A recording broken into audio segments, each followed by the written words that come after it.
Hey everyone, in this video we're going to translate the chapter 30 story from the Ecce Romani textbook.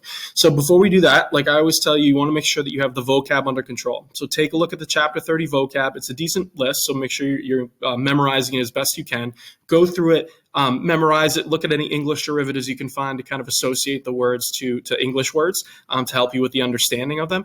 So once you have that and you feel really comfortable, then you've got to go into the grammar. So the grammar for this chapter is a little intense. It's passive voice. It's nothing too tricky, but it definitely takes a little bit of getting used to because it's something that most of you probably don't use that much in your daily life, or you might have actually been taught not to use by your English teachers. So you have to kind of break that mold a little bit and rethink how you approach verbs. Passive voice has to do with verbs. So you're basically going to take all the verb endings you've learned and flip them around a little bit.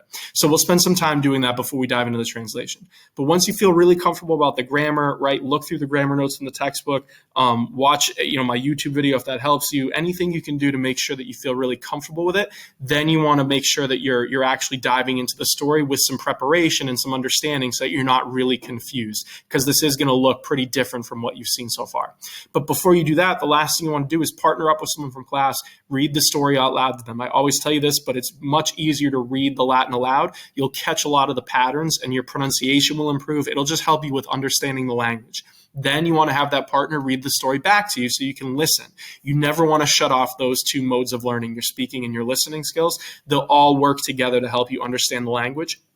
So don't discount them and don't just, read the story in your head or try to translate it without actually speaking it. Make sure you're doing all those things. Once you have that under control, you're ready to dive into the story.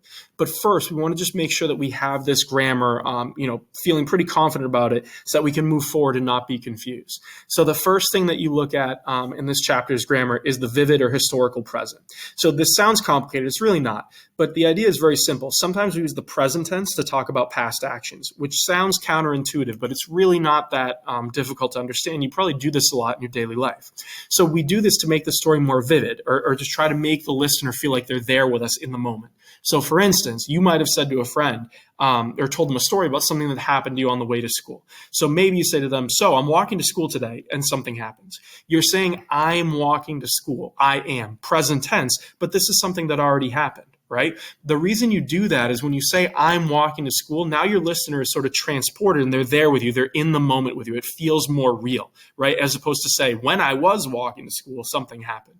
So you don't have to do this, but you'd be surprised how often we use this historical present in English, right? In our daily life. And you see it a lot in Latin too. You'll notice that sometimes we use present tense verbs, even though the action we're talking about happened in the past. And again, it's just to bring it to life a little bit is really what's going on there. So don't worry about it. If you see a verb that's present tense and you're like, wait, this doesn't make sense, it should be in the past, that's okay. This is the historical present.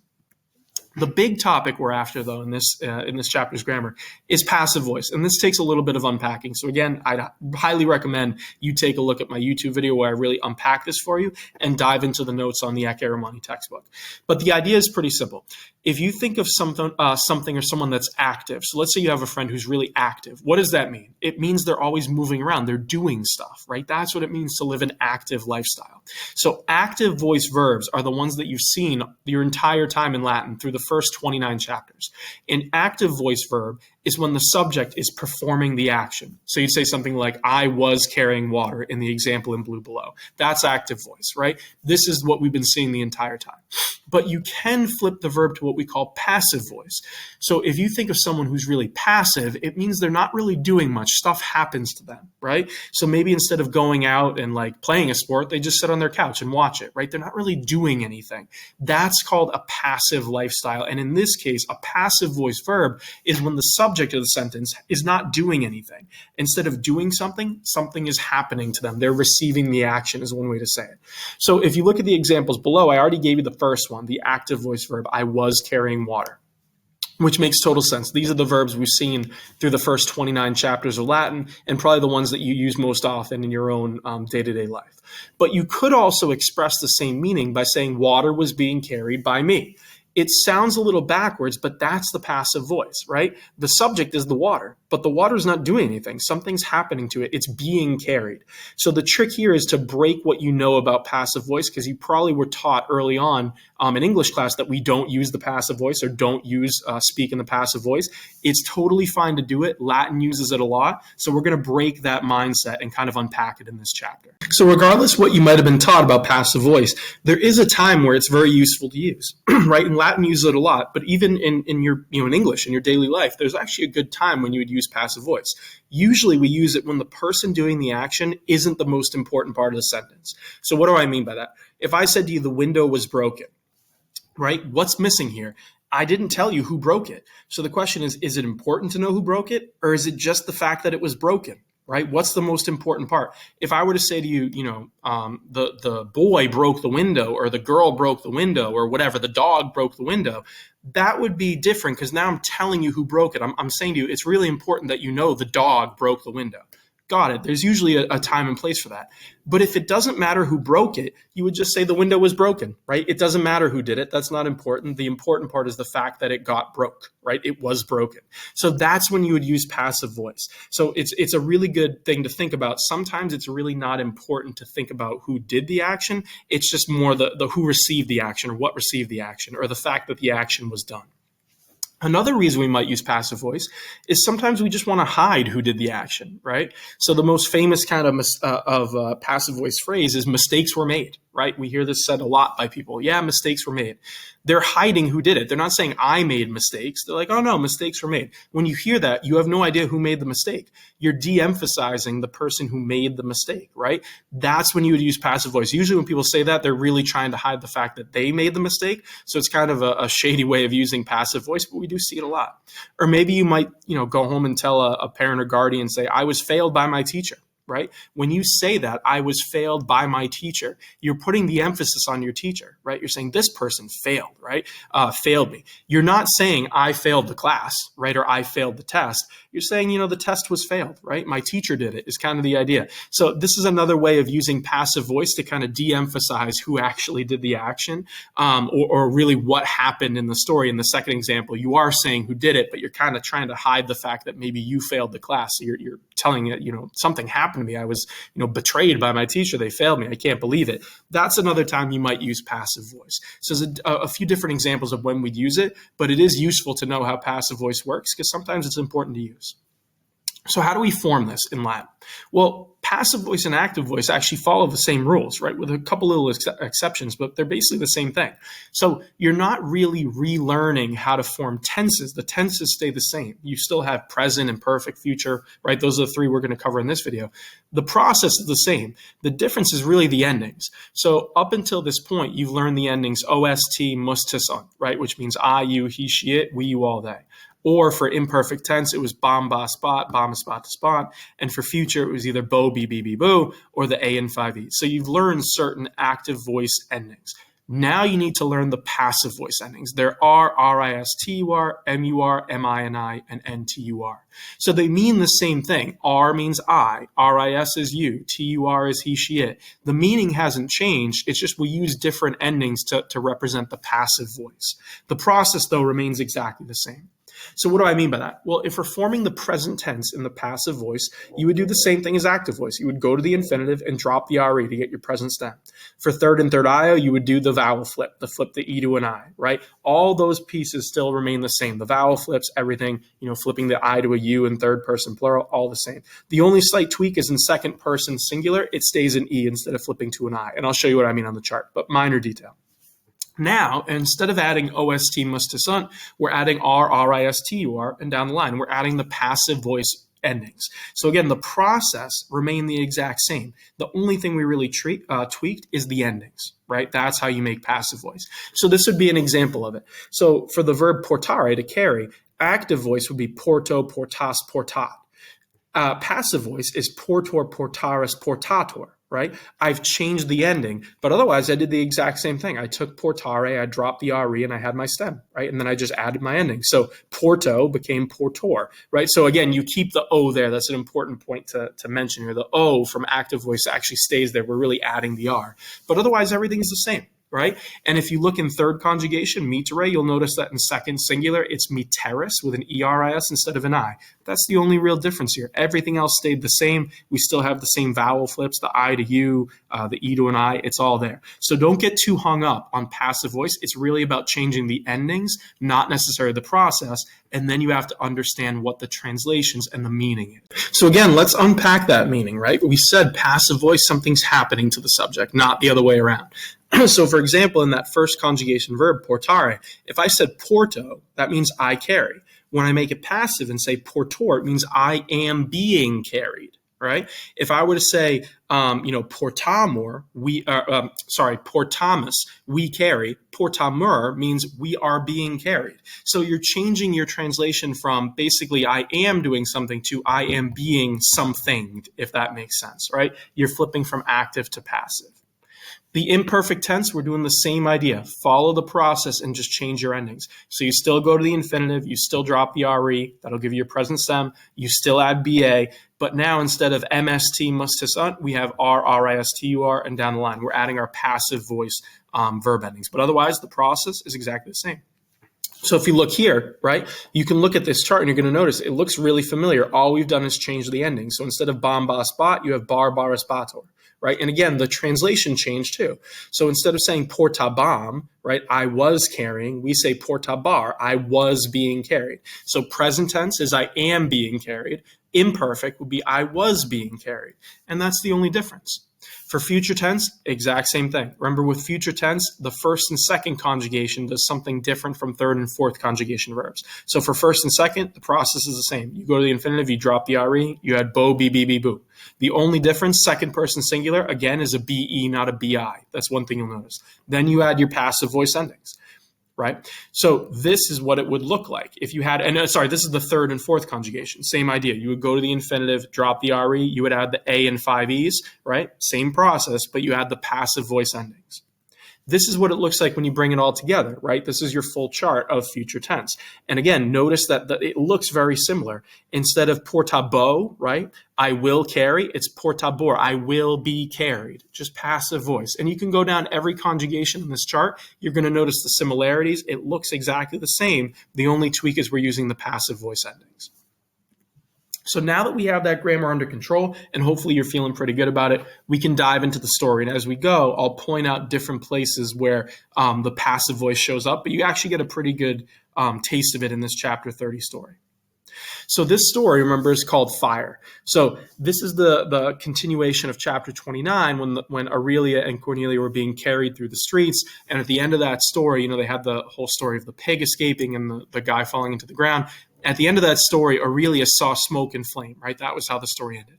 So here we start with conspexerat Aurelia ingentem insulam aequa emittebatur magna vis fumi ac flamarum. So Aurelia is our subject. Aurelia had caught sight, right? Conspexerat is the third principal part of conspicere with erat, the imperfect of the verb to be, so it's pluperfect tense. She had caught sight of something. What had she caught sight of? The ingentem insulam, a huge apartment building, insulam, right? Aequa means from which. It's a relative pronoun. So from which, a magna vis, a great strength, right? A great force, you could say, of smoke, fumi, and of flames, right? Flamarum, those are both genitive. So from which a great force of smoke and of flames, emittebatur, here's our passive voice verb, was being emitted, right? Sent out. So in other words, she's seeing this great force of smoke and flames kind of pouring out of this building. And you'll notice that it's emittebatur, it's imperfect tense, passive voice. So we have the ba in the middle, and the TUR ending gives it away as being passive voice. So we're not saying, the flames were doing something. We're saying the flames were being sent out, right? Passive voice. The magna vis, rather, the great force is not doing anything. Something's happening to it. So you translate it from which a great force of smoke and flames was being emitted, right? Was being sent out. Then we have Cornelia, jam ad id ideficium summa celeritate correbat, cum Aurelia ei clamavit, cave Cornelia, right? So we have Cornelia is our subject. She now, with the greatest speed, summa celeritate is our ablative. It's saying how she did this. She correbat, she was running, correbat, with the greatest speed, summa celeritate, ad id ideficium, to this building, right? To that building. She runs towards it. okay, to see what's going on, right? Then you have, while she's doing this, right, you have cum, which here means when. So Cornelia was running when Aurelia clamavit, she shouted. Perfect tense, ei means to her. So she shouted to her, kawe Cornelia, be careful or watch out Cornelia. Cornelia is vocative. And at the end of that sentence, if you're wondering why cum is not with, look at Aurelia, right? It's not ablative, so it's not saying with Aurelia here. It's the temporal cum. It means when, right? So it's saying while Cornelia was running, Aurelia, right, shouted this. So she was running basically when Aurelia shouted. So Aurelia is shouting to her daughter, saying, "Be careful, be careful." And by the way, "ei" here should be yellow. It's dative, not accusative, typo there. But she shouts, "Kawe, be careful, Cornelia," right? Watch out. And she says, "E incendio appropinquare est periculosum." So est periculosum, it is dangerous, right? To do what? Appropinquare, to approach that building, right? E incendio, or that fire, rather. Appropinquare is one of those verbs that always takes a dative, right? So to approach towards to something or towards something. So she's saying, it's dangerous to go near that fire. Don't go near it, is what she's warning her daughter. Then you have mox fumus omnia obscurabat. So soon, mox, right? Fumus, the smoke, right? The fumes, you could almost think. The smoke was obscuring, obscurabat. It was obscuring or blocking omnia, everything. So they couldn't see anything, is the idea. You have Cornelia, ideficium ipsum, vix videre poterat. So Cornelia, right? Vix means scarcely, so she barely, poterat, was able, videre, to see. So she barely was able to see, imperfect tense, ideficium ipsum, right? The building itself. Ipsum is that intensifier. It's describing ideficium. That's how you know it's not saying Cornelia herself. It's saying the building itself. So she could barely see the building itself. There's so much smoke, right? The fumus. Then you have multi homines, huc illoc concursaban. So many men, many people, you could say, multi homines, right? Many people, concursaban, they were running back and forth is kind of the idea. Huc illoc means this way and that. So it means they were running all over the place. They were running back and forth this way and that. It's trying to show all the confusion that's happening. Then you have ab inculis omnia simul aguntur. Right? So here we go again. You have a passive voice verb. So when you have the passive voice, when you're trying, and this comes from the grammar notes, if you dive into the textbook, right? When you use the passive voice, when you're explaining who did something, you use the ablative. It's called the ablative of agent. That's what you're seeing here with ab inculis. It means by the inhabitants, right? So you have omnia, everything, aguntur, everything is being done. Simul means at once or at the same time. So at the same time, everything is being done by the inhabitants. So when you use this passive voice construction, the ablative actually tells you who's doing the action. So again, omnia, everything, is not doing anything. Something's happening to everything, right? Everything is being done is the idea. It's because it's a passive voice. So everything is being done at the same time by the inhabitants. You need that ablative of agent. And it usually has ab or a. It would be a, right? A, if it was followed by a consonant. Here we have the vowel in inculis, so it's ab. You have infantes ex edificio a matribus efferuntur, infirmi e januis trahuntur, bona e fenestris eiciuntur, in via ponuntur cistae lecti ornamenta. So these are all the things happening at the same time by the inhabitants. What are they doing? Well, you start with infantes, the children, efferuntur. They are being carried out. Right? They are being brought out, you could say. It's passive voice. It's present tense passive voice. They're being brought out, ex edificio, out of the building, a matribus, by their mothers, right? There's the ablative of agent. So who's carrying the children out? The mothers are. So children are being carried out of the building by their mothers. Infirmi, the weak, meaning like the weak or sick people here. It's a substantive adjective. The sick people, trahuntor, are being dragged, right? E januis, out of the doors, right? So the weak are being dragged out or brought out of the doors. So they're getting the weak and the sick out. Bona, the goods, right? Meaning the stuff. So stuff, you could almost say, eikiuntur, is being thrown out, right? Tossed out. So it's related to the verb to throw, but the E in front of it means throw out, right? That preposition. So a fenestris, out of the windows. So people's stuff, the bona, their goods, their stuff, is being thrown out of the windows. Then you have in via, in the road. It's ablative because you're just showing position, right? In the road. You have ponuntor, something is being placed. It's plural, so you need a they are being put or placed. What's the they? Your subject is kistai, the trunks or the chest, lecti, the beds, and ornamenta, the furnishings, the furniture, the stuff is basically the idea. So the trunks, the beds, and the furnishings are being placed in the road. So it's trying to describe how everything is being tossed out of the building, but notice how these are all set off by passive voice verbs. So let's think about this for a little bit. Why are we using passive voice here? Well, we could flip all these around, right? And say, the mothers were carrying their children out. But by doing it this way, you're putting more emphasis on the subject, right? Things are happening to these people. So for instance, infantes, you're really focusing in more on the children than the mothers. So it's trying to get you to realize like children are in trouble, the weak are in trouble, right? So all of these are passive voice verbs. You could have very easily flipped them to active voice, but again, it's just a way to get you to understand how passive works. So you want to remember in all of these verbs, the subject is not doing anything, right? The children are not doing anything. The weak are not doing anything. The trunks, the beds, the furnishings, they're not doing anything. Something is happening to them. That's the whole idea of passive voice verbs. So now we continue. We have Cornelia spectaculum tam miserabile nunquam antea viderat. So Cornelia is our subject. Cornelia antea viderat. Viderat is pluperfect tense. She had seen. Antea means before, and nunquam means never. So when you put it together, you're saying Cornelia had never before seen tam spectaculum miserabile, such a miserable spectacle, right? The spectacle is the thing she's seeing. She's never seen such a miserable spectacle, right? And miserable is describing spectacle here. It should be in blue. She's never seen anything like this before. It's terrible, right? There's so many horrible things happening. You have lacrimabant mulieres et liberos parvos tenebant. Here we have the mulieres as a subject. The women, what are they doing? They were crying. Lacrimabant, right? Women were crying. And tenebant, they were holding their small children, their liberos parvos. Lacrimabant liberi, qui parentes suos quaerebant. So children were crying. Liberi lacrimabant. Children were crying. And it's children with a relative clause here. Children who were looking for, quaerebant, were looking or seeking for their parents, their own parents. Suos is a reflexive adjective here. So they're looking for their parents, right? They're crying.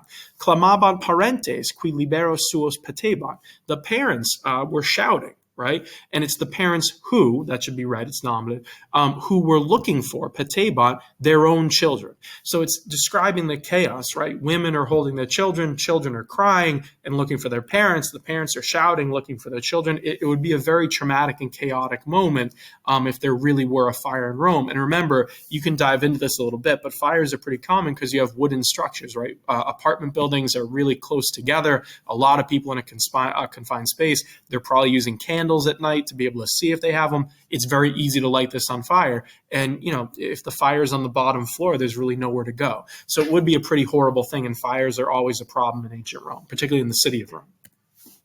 Then you have via erat plena eorum qui ad spectaculum venerant. So the road, the via, was full, plena, right? The road was full of those who, eorum qui. So it was full of those who, meaning the people, who had come, venerant, right? They had come ad spectaculum, to the spectacle. Okay, so it's saying it was full of basically bystanders, people who came to watch. You have alii ex ad stantibus aquam portabant. So some of the bystanders, ex ad stantibus, right, ablative. So some of the people who just came to watch, portabant aquam, they were carrying water. So some were carrying water, trying to help. Alii in insulam intrabant et auxilium incolis miseris ferebant.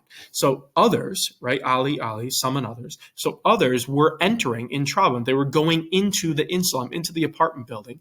And ferebant, they were bringing auxilium, help. Who are they bringing help to? We need a dative. It's the incolis miseris, the miserable inhabitants. So some were bringing water to help. Others were actually going in and trying to help the inhabitants. But then it says multitama nihil faciebant. Many, however, were doing nothing, right? So many of the bystanders are just watching. They're not helping at all. And then we have a quote from these bystanders doing nothing. Nos certe nihil facere possumus, right? We certainly are able, possumus, to do nothing, nihil facere. So it's saying we're able to do nothing. We can't do anything is really what it's saying. Neque hoc aedificium, neque hos incola servare possumus. So we are able, possumus, to help. servare, or to save, you could say. We're able to save neither this building, hoc aedificium, nor these inhabitants. So some of the people are just sitting there saying, we can't do anything, right? We're not able to save the building, and we're not able to save the inhabitants.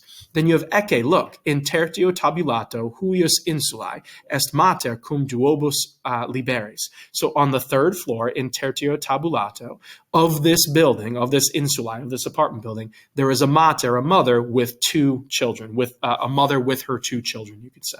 And you'll notice here in this in this paragraph, in the last few sentences, you'll notice the flip from passive to active voice. Now we're back to active, and you want to think about why. Because now the book is really highlighting the people who are actually doing something. It's trying to tell you that some people were helping, right? So they're highlighting alii portaban. Some were carrying water. Others were going in and helping, right? They're highlighting it with active voice. And they're also highlighting the multi, the many, who nihil facieban, who were doing nothing.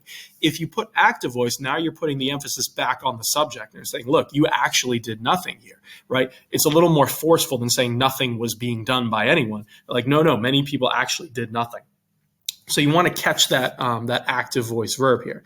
And again, in this last sentence, it's talking about there's a mother with two children. Who's going to help them? That's what we're diving into. But notice how cum duobus liberis is ablative. This is not a temporal cum. This is the ablative saying with. So we have the mother on the third floor. That would be pretty high up in an apartment building. There's really no way to get out. So they're stuck is the idea. We have he miseri flammis paene opremuntur. So these miserable people is the idea, right? It's substantive. These miserable people, meaning the mother and the children, almost are overwhelmed, opremuntur. They are being overwhelmed, or they almost are overwhelmed, you could say. We need that ablative of agent by the flames, right? Flammis. And again, usually when you have the ablative of agent, if it's a thing, not a person, you wouldn't need the preposition a or ab. So here, since you're talking about flames and not a person, it's not a flammis, it's just flammis, right? So they're almost being overwhelmed by flames, right? They're in trouble.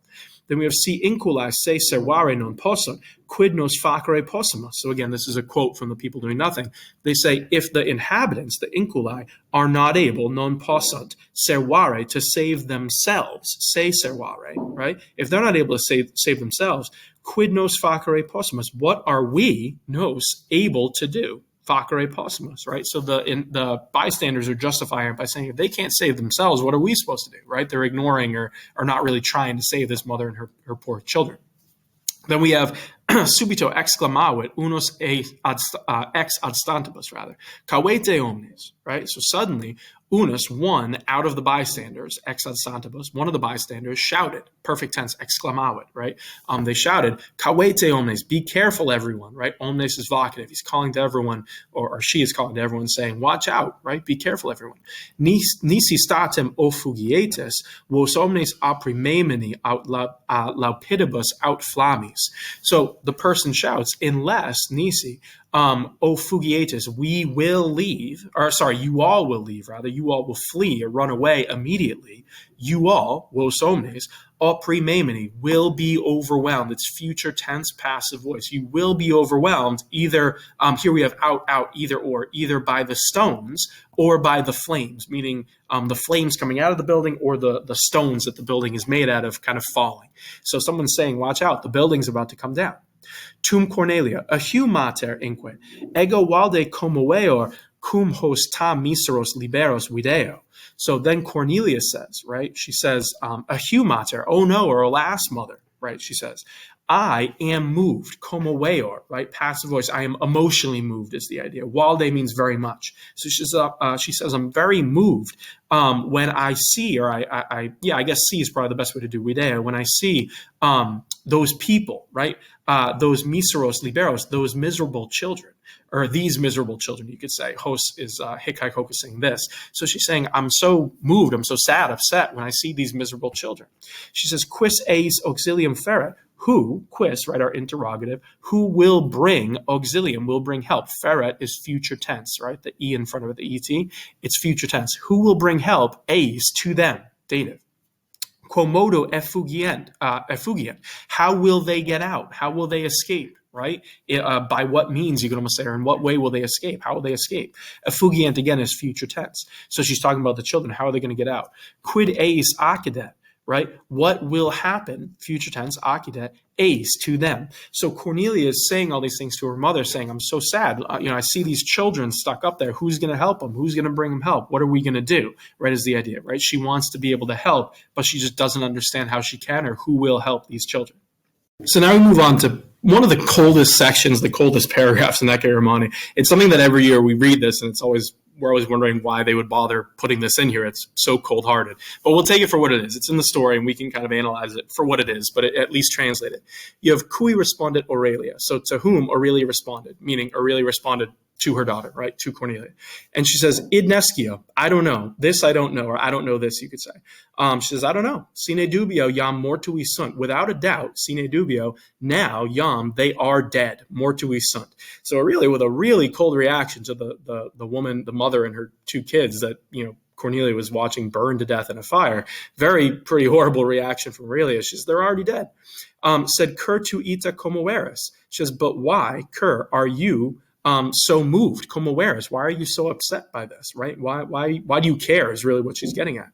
Nos nihil hic facere possumus. She says, we are able to do facere possumus. We're able to do nothing here, right? Nihil. She says, why do you care, right? We aren't able to do anything, so why do you care? Very cold reaction from really not what you'd want to see out of a mom with her own child watching other people burn to death. But either way, this is what we have. And it's nisi statim fugiemus nos ipsae vix servabimur, rather. So she says, unless nisi, we will flee, fugiemus, we will get out of here, flee, statim immediately, we ourselves, nos ipsae, and you notice how ipsae is feminine plural because it's referring to Aurelia and Cornelia. We ourselves, barely or scarcely, vix servabimur, will be saved. Right, so we barely will be saved if we don't get out of here. So Aurelia definitely has a save your own skin mentality. I think what they're probably trying to get at here is some sort of coldness of a wealthy Roman watching, lower class Romans. I don't know exactly what Ecce is getting at here. It's kind of a bizarre couple of sentences, a bizarre paragraph. But again, it is what it is. And you'll notice the passive voice as we go. So she's saying, we'll barely be saved. Then she says, satis tamen hodie vidisti. So you saw, vidisti, you've seen enough, right? Satis.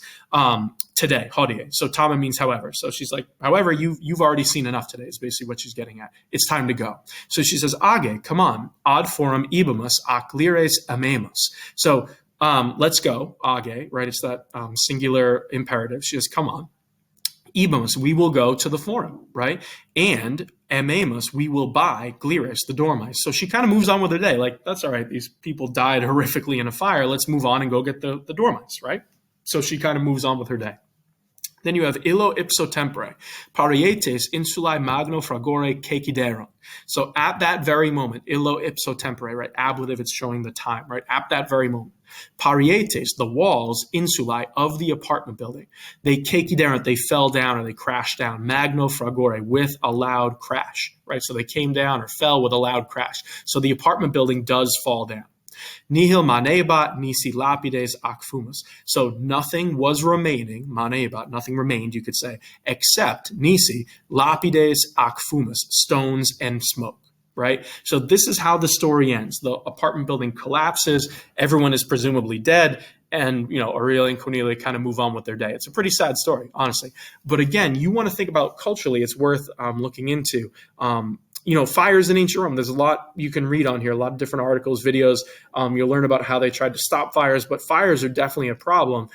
Just think of the Great Fire where Emperor Nero rebuilds the Domus Aurea, burned half the city down. Fires are a problem. A lot of these buildings are made out of wood, right? They might have a stone base, but you're building wood or putting wood inside it, and they're very flammable. And again, you have families living really close quarters, so a lot of people in really small areas, particularly if you're poor. You might have your whole family in sort of a one-bedroom apartment. A lot of people in there. You might have animals walking around. You have candles. You knock a candle over or spill some oil and it lights on fire. All of a sudden, you have a major, major problem. So this is why fires are definitely an issue in ancient Rome. So they are hitting at an important idea here with the fire chapter. Regardless of how they kind of treat the subject, I would highly encourage you to go and do some research on your own if you're interested. It's definitely worth thinking about because fires are still a problem we deal with today. So it's definitely worth looking into the past to kind of understand your own world today. But either way, hopefully that story went well for you. Again, focus on the passive voice, practice practice it. The more you read, the more you translate and practice, the better off you're going to be. And hopefully by doing this story and a bunch of practice problems and kind of reading and rereading, you'll catch on to hearing and recognizing the passive voice by its endings, and you'll be able to understand it. If you have any questions at all, put them in the comments. But otherwise, let me know how I can help. And good luck as you go.